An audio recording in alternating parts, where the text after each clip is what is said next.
At Boya's Great Supermarket, buyers and sellers are facing a growing struggle. The prices of basic food items continue to rise, while the quantity of produce arriving at the market keeps dropping. Traders explain that strong winds and changing weather conditions are destroying crops, affecting harvest, and increasing the cost of production and transportation. There's a drop of quantity of plantain because of the rainy season. Whenever it is rainy season, the quantity of plantain drops because the rain falls with breeze.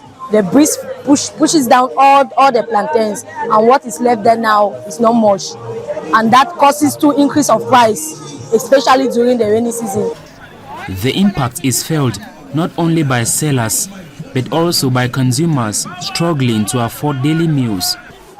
I own a bar restaurant and I'm in the market. I'm trying to get things for my food today. But right now I'm in the market. It's crazy.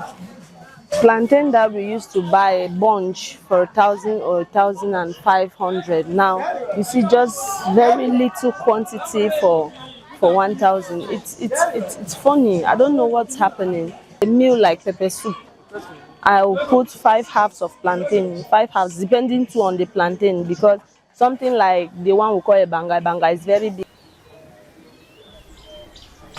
In response to these challenges, some farmers are turning to crop diversification as a survival strategy. Now I don't invest for the cocoa. I don't put orange, I get plantain, I get that cocoa, I get cassava, I get assorted all things there for the backside, so it will pay me.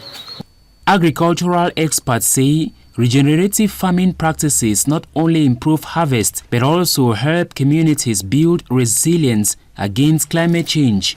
When you plant yams, it takes at least maybe 3 months for the yams to really have foliage that is covering the land, no? So during that time, you can plant maybe water leaf on the yam mounds. Within less than 2 months, you have harvested your water leaf. It's either for your consumption or for market. The other advantage of having the multiple crops is for soil conservation.